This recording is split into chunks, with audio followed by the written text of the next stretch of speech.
Hello and welcome to the Film Ireland podcast. I'm Gemma Creagh and I'm chatting with Dean Kavanagh about his dark comedy drama Hole in the Head. So thank you so much for chatting with us. Thank you for having me, Gemma.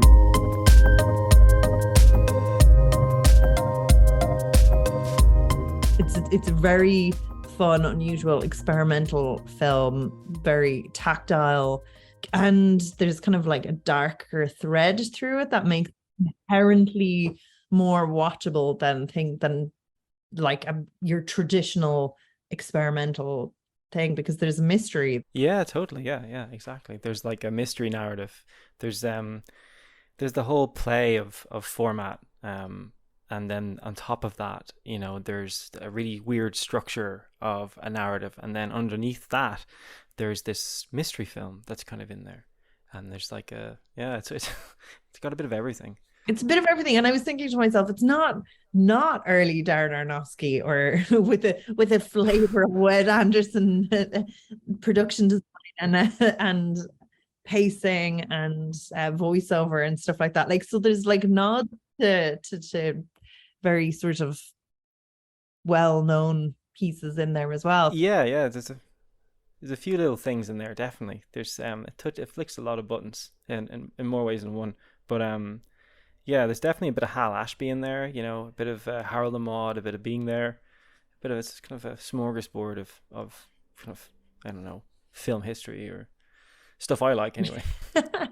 So I'm going to I'm going to ask you to describe the plot, because I feel like I would butcher it if I attempted to, or I just read the blurb. I'd be much more interested to get maybe say a few words about the story. Yeah, cool, no problem. So this story, it's about a man called John Kline Jr. in fact, and he suffers from missing time, and he also is incapable of verbal communication, and this all stems from a traumatic incident in his childhood, where his parents disappeared, and essentially he has moved back to the family home many years later, and he has decided to get a group of local actors to play his mother, to play his father, and a technician. And he's going to reenact or recreate or repropose his family home movies with the idea of maybe somehow solving how his parents disappeared, of somehow remembering. But he's the most unreliable narrator in history. He can't remember. He's so unreliable. You just can't. Not even his not even the characters around him even believe him fully, and he doesn't really believe at a certain point his own story, perhaps. So it's really this very kind of straightforward little narrative that just gets intercepted, and that gets kind of decomposed by the film itself, I guess, losing track of itself.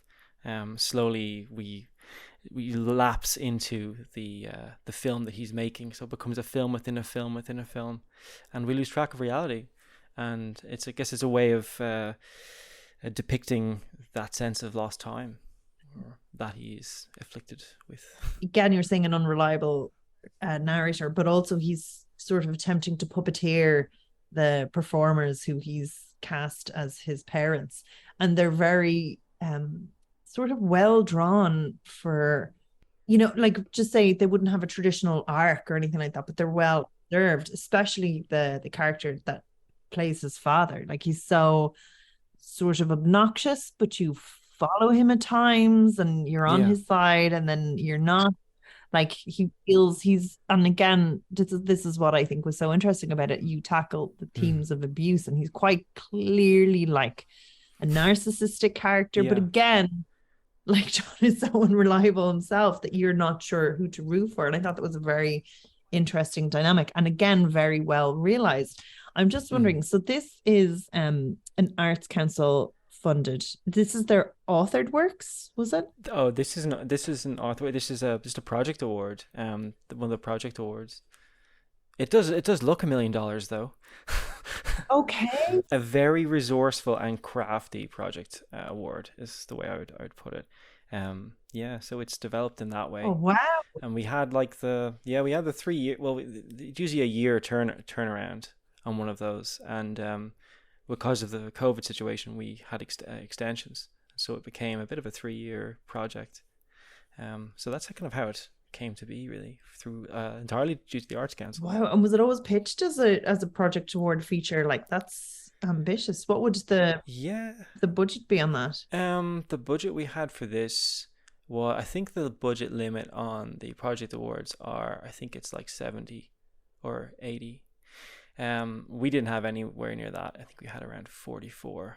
The idea was to make a very small chamber piece that wasn't quite entirely set inside one space, and we got the project award to fund it from the Arts Council. And then I decided at that point to kind of develop the screenplay a little more and more and more, and then I decided to when I saw how expensive it had become on paper, I sort of called in a lot of favors, because in the industry, I'm working in film for around 15 years, around 15 years.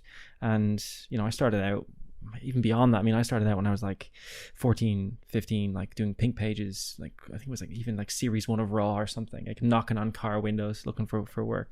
So I accrued a lot of favors, and I decided to cash in on them. And that's pretty much it. We shot in Ardmore Studios, actually. We shot in a few different places, all down to the fact that, a lot of friends and a lot of work went into helping people on their projects. And then the time came where they had to fork out, I should say, on this one. So yeah, it doesn't look like the budget that it is, in a good way, I hope. But that's really down to just having the time to really patiently and rather forensically just work out everything, like every shot, every location, the production design and everything. So it was like really, again, the time that COVID allocated to that really helped, because the turnaround for the project award's only a year. Mm-hmm. So we were able to just take that to our advantage. And how did that work? Did you have a certain amount of shoots with the actors, and then you'd bring your lead back in to do bits and bobs? Like, what was your process with that? Or was it just done on separate locations over a long period of time? Yeah, a bit of both, actually. So we had one kind of large shoot to begin. I think it was late 2020. I think there were a few smaller shoots peppered before then in the summer. But when things got a bit more flexible with travel and stuff like that, we're able to fly over. Actor James Devereaux, he's from London, and he came over. And then, I mean, once that happened, that was like essentially everyone's isolating because no one can get sick. Because we did have a contingency plan, but ultimately there's a certain point where that will fall through. Like if you're mid-shoot, you've already spent the money, so there's no real contingency, because to set it back up again would be, disastrous. So everyone had to be on their best behavior, and we basically considered as if like everyone had COVID. That's the way we looked at it. You all have COVID, you all have to isolate, you can't go anywhere and do anything for 14 days. So getting everyone in was, for that first shoot, was really important. So we were all in Carlow, and we're shooting in the middle of nowhere, really rural setting, really strange, quirky locations. And then the rest of the shoots were, again, people were needed. The small groups were kind of brought together. Again, being very careful about the whole COVID situation. I was quite worried about that. But again, it all came together very slowly and very carefully, just making sure everyone was okay and things like that, just health-wise and insurance-wise, and, don't want to get sued, etc. But it went extremely well, and it was very staggered out. And as you say, but then we were able to work with John Curran, who's the lead, who plays John Kline, and we were able to go away with him to different locations for long stretches and just film with him at different points throughout the year. We filmed in Kerry, we filmed in Cork, we filmed in Galway, we filmed in Dublin, we filmed in Wicklow, I'm sure I'm forgetting someplace, Carlow. We filmed all over the place over the 2 or so years. That is a very well stretched budget.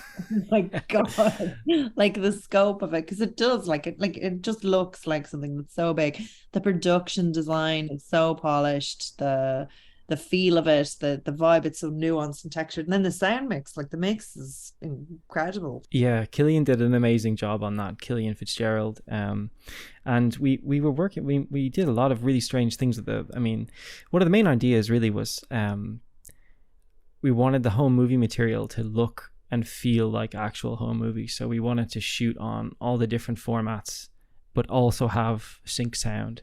So we had a lot of, some formats, for example, VHS.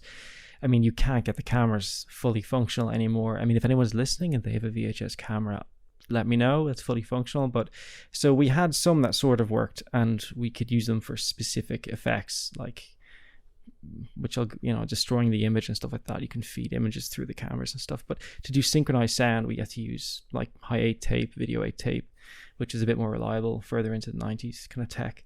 But yeah, we were really forensic with the technology. And when it came to sound, it was really wonderful working with Killian, because he's a complete industry professional, worked on so many feature films, and was so generous with his time. And again, we were spending so much time, getting these really high quality recordings, and then destroying them like rather forensically with Killian, degrading them, making them sound like this type of tape from this era under this condition, or that type of tape. And then of course as well, some of the audio is also recorded on 1/4-inch tape, or printed onto a 1/4-inch tape and then digitized, or on cassette tape, or things like that. So it was really textured process, and Killian was incredible. And we also worked with Ollie Ryan, who's an incredible musician, composer and sound artist, and he did some really great work on the sound as well. And the film, a lot of the Foley I did myself mostly. Worked with a guy called Sam McHugh, who's an incredible guy, and really it was just, we made the film pretty much the way the guy in the film makes his film. So it's a strange thing, but it's very layered and very textured. Yeah, because I was going to say that must be really enjoyable if you're like a professional working on stuff, to do something that is so abstract as well. That isn't like that. Like again, you're right. It's so layered. It's so visceral. It's so abstract. It's not. You're not going, oh, someone's eating, I'm going to make a crunching sound. You're just going, how do I evoke sensation? How do I do this within the realm of? Oh, we love playing with things where like we would just use sounds that were alien to the situation. Like if someone's eating, we'd focus on a sound that would be very minimal, like someone scratching them. So, it was like playing with that situation. Again, like the film really is. It's like I suppose it's about trauma and missing time, and you can trauma in particular. Like you can do scenes like heightened drama where people are screaming at each other over a dinner table, for example, and we have a dinner table scene, but the purpose was not to explore the theme in that way, was to do quite the opposite, but to have a very muted kind of scene where these tensions are kind of there, but explore those themes really through the grammar of cinema, through the editing, through the sound, and through the structure of the scene, and through the structure of the film as a whole. So it's a different way of looking at those, of experiencing those kind of themes that maybe in a more commercial, traditional narrative film, they'd be much more at the forefront. So it's kind of incorporated in the structure in a way. So, I mean, so the example of trauma, for example, I mean, it's the idea of like a cycle or a perpetual recurrence over time. And so the film has multiple beginnings, multiple endings, scenes play out different ways, different times. It's a level of repetition. So it's not. So yeah, so the dinner scene or scenes like you would see in an ordinary film are kind of taken and kind of approached quite differently. I did find the dynamics to be very interesting, the dynamics between Lynette and her co-star in it. Oh, James, yeah. Yeah, like there felt, even though they were just talking about, obviously, their script, it was like, there was just this weird truthfulness in like the animosity at times, and then in the kind of casual bond between them. Like it was interesting, it was very interestingly done all through that, one person holding the camera, moving it around. Like it was sort of unnerving, given that it's such a heightened concept as well, that you have those, and you're kind of leaving them to it as well. Yeah. How do you achieve that with your actors? Like, how you said you were working on the script first of all, so your subject matter, how formed is it when you go in, if it's something that's so free flowing? And It was very scripted. There's very little improvisation. It's almost entirely scripted. I think by the time we got to the set, there were, I think there were 7 full drafts, and each with like 4 revisions or something. And we did all the prep in Zoom, which was really strange because I think it's really hard to gauge if people have chemistry, on a Zoom call, like a group call.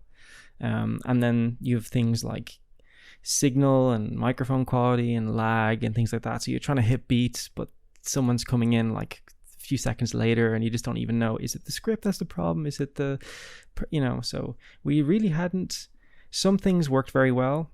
And then other things we had no idea if they'd work until we were in the room together. And that was really exciting. So when we actually got there, we ran the scenes, it was like, oh, okay, great, this works. Okay, excellent. But they were incredible. James, Lynette, John, and John Allen, who's also in the film, and really going through all those painful Zoom calls. And then it finally came together and we're in the room. Yeah, the sound guy character, we know that guy, don't we? Yeah, it's so funny. Like, he was just so like these performers, and then the kind of the wild genius author, and like the sound guy who's just like eating his chips. I don't know. Basically, yeah, I've been in situations like that on things. Yeah, he's like, sure, you guys do your thing.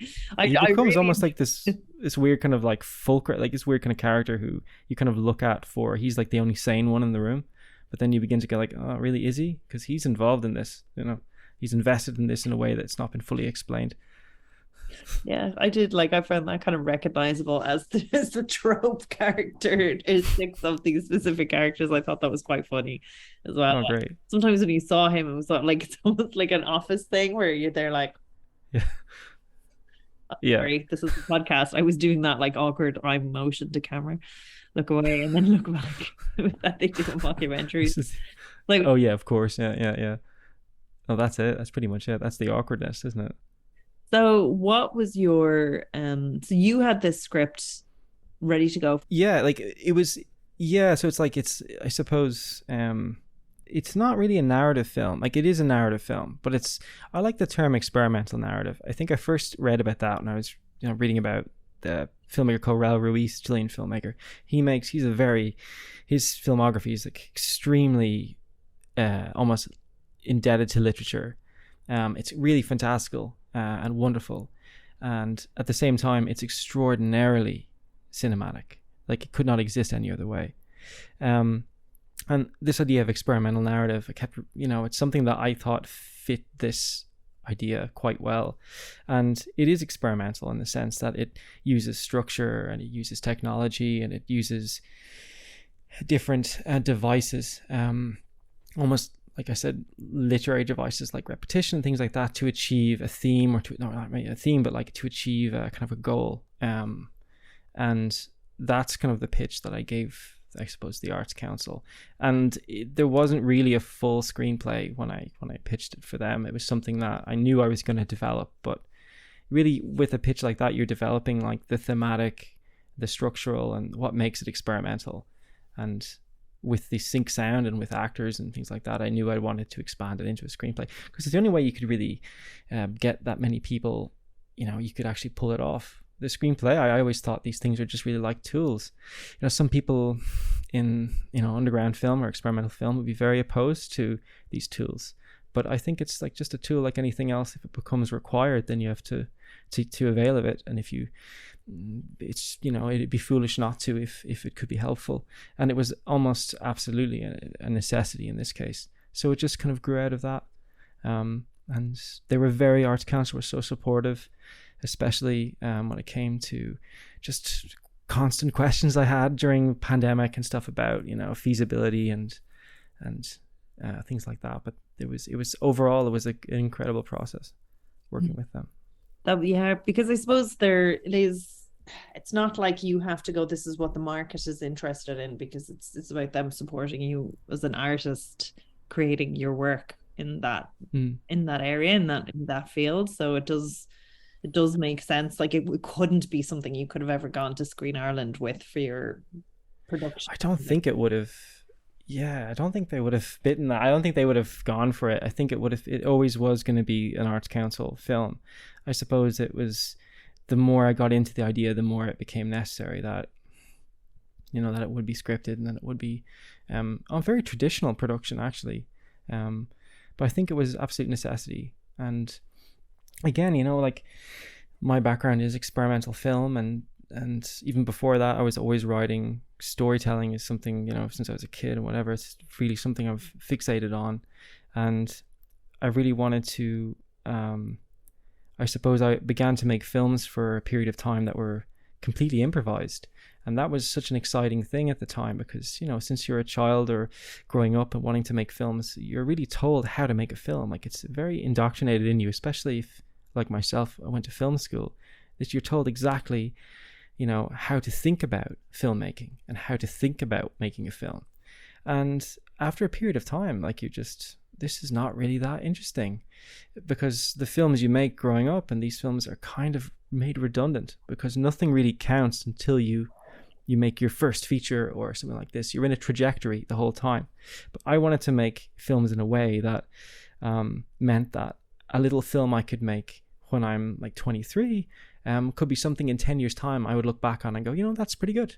And so I turned to a more improvisational kind of style to embrace the lack of means that I had and to really focus on other aspects of cinema. Like I couldn't realistically shoot, a gunfight. So the film kind of became like a gunfight through editing and through camera tricks and through sound. So this idea of form and content kind of began to merge. And so naturally I wanted to reintroduce story at some point. And just while we're on the topic of content and story, it's the themes underneath everything are very, very dark, that cyclical abuse. Would you say that's something I just think as a writer, it's very interesting the things that we're drawn to in the world and to observe and then to kind of explore through art. Do you feel like you're drawn to these much darker themes? Or do you feel like there's just more meat there, or just this structure lent itself to this? Or would that be like a theme in your writing? I think I've always been drawn to the darker elements of things. I think there can be a lot of, there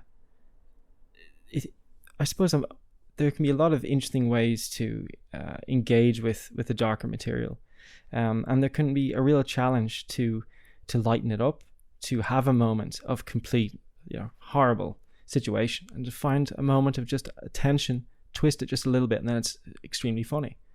And I always, maybe it's a kind of a Monty Python thing, or I love that.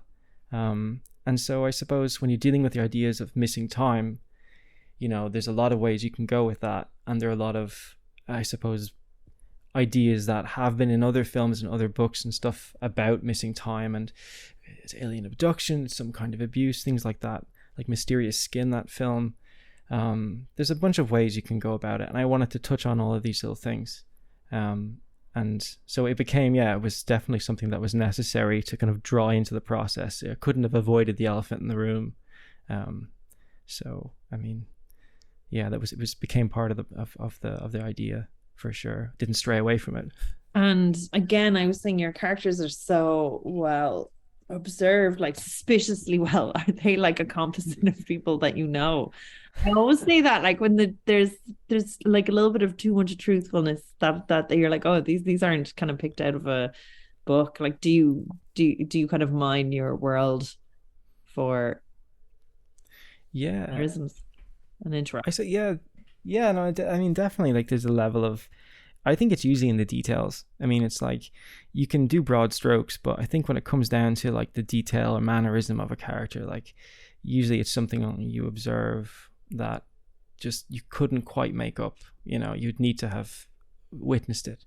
And the film industry is full of crazy people. I mean, we're all mad, and everyone is really strange. They all come to it from different backgrounds and everyone has quirky personalities and different things. And I saw a lot of these people over the years when I was working, on different projects, big commercial projects, or, as an assistant or technician or something. And yeah, absolutely. I mean, to make a film, if you think of it from the character's point of view, I mean, you're going to move into this house with this guy for some kind of paycheck to play his parents. It's a really bizarre situation, and and so there's got to be rate on that? Is it 150 a day? Is it? I'd say it's something like that. Maybe. I hope it's more.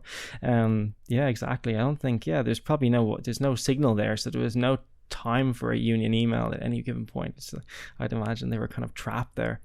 But yeah, no, these are. I mean, it was just about the idea that these people must be a little bit unusual if they would, if they would agree to this unusual situation so freely, so willingly, really.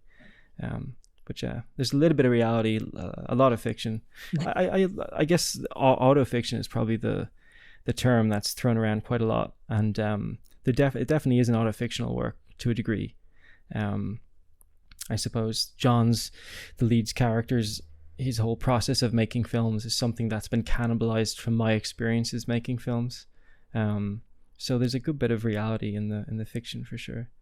And where did you? Okay, so you were saying the length of time was like the longest shooting period ever, and getting stuff.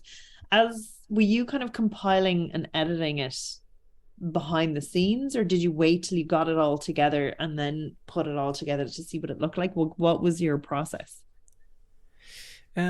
We were, because of the technical process of a lot of the older equipment, we really were, I was kind of editing and shooting simultaneously, and look, we everything was kind of planned and scheduled to a really great degree, but to a certain degree we had to get playback from certain digitized aspects of the recording to see where we were going to go next, because we had magazines of Super 8 or 16 that we didn't really know kind of what was on them. There were notes, so you're just kind of picking up magazine 3 going, oh yeah, that's from this day, so now we have to go to check my notes, the woods at this time for this light to shoot for 8 seconds of this shot, and then take out the magazine and put in the next. It was very kind of planned, but yeah, a lot of the editing had to happen simultaneously so we didn't lose track of ourselves. Yeah, I was gonna say that's complex.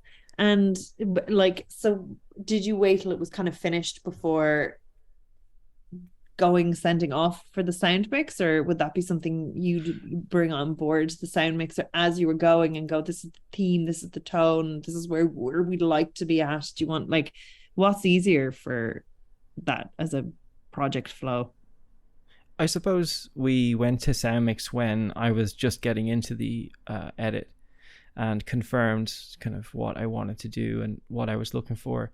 And once that was all agreed, I stayed in contact with Cillian Fitzgerald, the sound designer and mixer, and then I did a good chunk of pretty much most of the sound edit myself.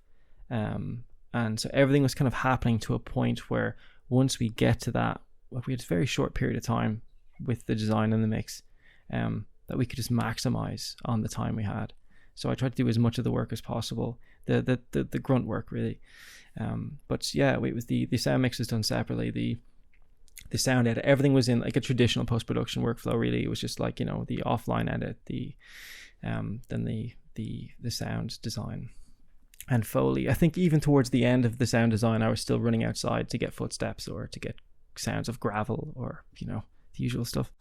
Or in Coggles Court, the sound of people in the pub next door shouting.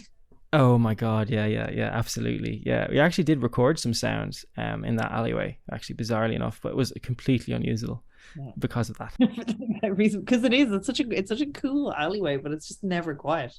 Never quiet, no. And we were looking for kind of an ambient mix of sound, but like it was just you could still discern what people were saying, like, names were mentioned, so we was like, oh, we can't use that. Threats were made, names were mentioned, so yeah, but that's a great little space. Shooting around Dublin was easier, during lockdown. I mean, I imagine a lot of people made a lot of B-roll for a zombie film or something. We really enjoyed it for sound. We went out, Anya Mahler, the producer, and I went out to like Phoenix Park. We got lots of trees creaking, something you don't really hear without background sound pollution. A lot of footsteps, a lot of stuff, building up this little library of sound. because quite a lot of the film is shot completely silent, so it's all placed. That's very interesting, actually. So everything, or like most parts of it, were layered on top, which Pretty much. I mean, I have this one memory of just sitting at the foot of the bed with a load of leaves that I'd gotten from outside the garden one morning. It must have been around 7 a.m. because I just, I need this recording of leaves. These leaves have to go in. And I just picked them up and I just woke. I was just crunching them all over myself to like a mic setup and everything. I was just like, at that moment, just like, Jesus, what am I doing? But yeah, there was, that kind of happened. that's very exciting. No, but it is. It's like one of those kind of like snippets in time, or if you explain that to your much, much, much younger self, they would be like, what? You're doing what now? Oh my God. I mean, there's a film to be had there of just, I mean, I thought about just me with the, I mean, absolutely. Just a whole film of just doing these things. One man and his leaves. Yeah, absolutely.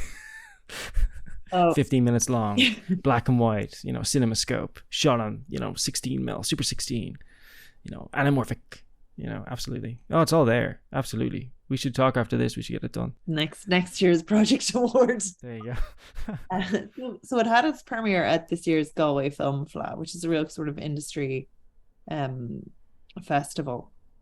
Yeah, what was really well. The reception like? Was it nice? Yeah, it was great to see something like that again. That's so visceral, that's so textured, that's so layers on a system like that. Would be fabulous.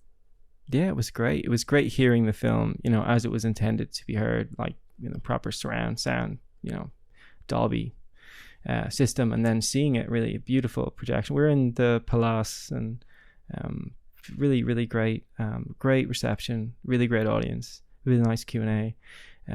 Will Fitzgerald is absolutely incredible. So supportive of the film.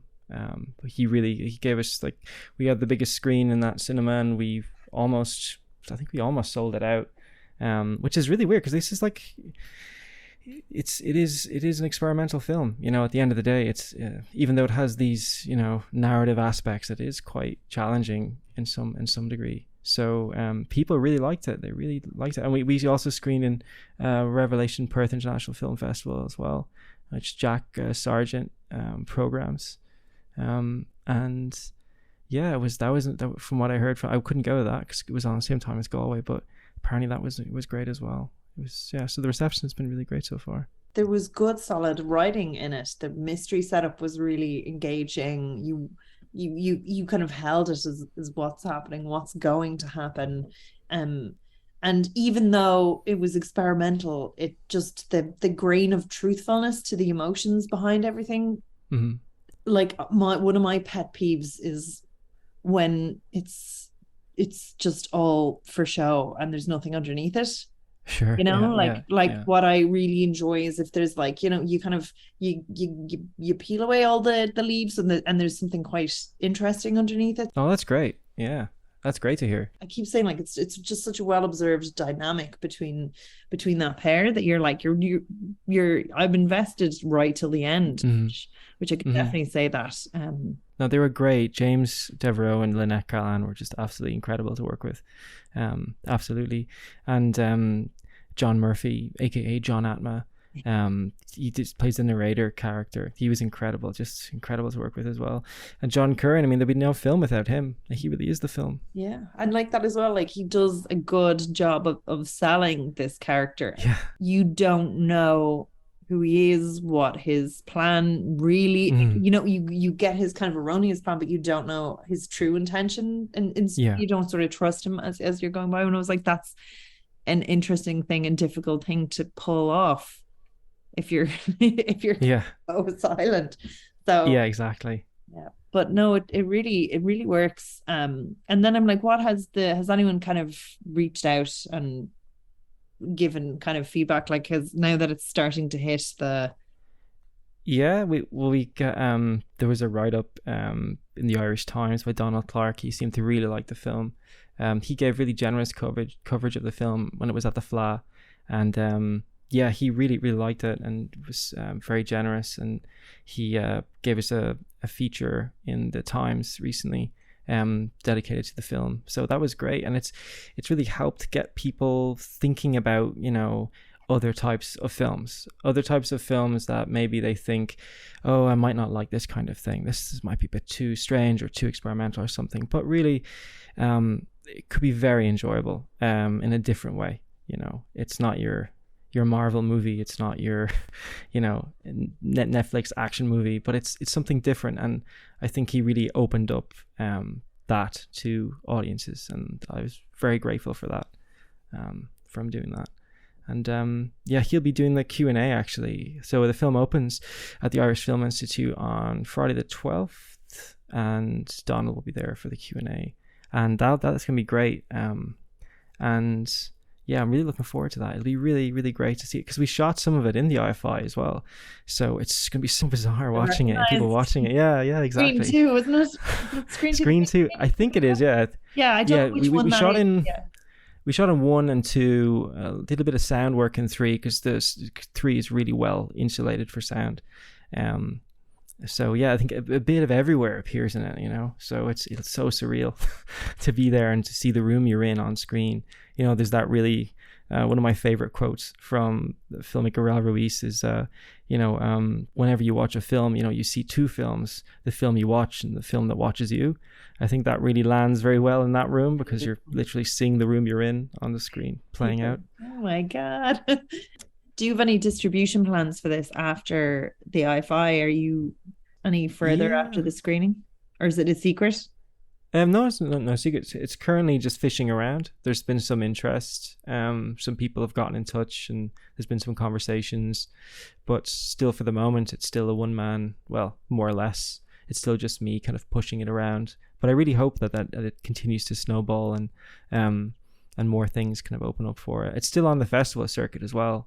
So it's still kind of early days, but for distribution right now, no, it's all possibilities are out there. So if anyone is listening, they exactly, yeah. Yeah, perfect. So, yeah, no, sure. Thank you so much for chatting with us. Hole in the Head is on in the IFI, and yeah, so if you can catch that screening on Friday, which is probably when this is going out, on Friday or today, if you can catch that screening today, definitely it's well worth the watch. Definitely go, because I've seen the film and I definitely think you should go to see it. I think it's pretty damn great, yeah. For sure. Thanks so much. Thanks so much, Gemma. Cheers. Thank you.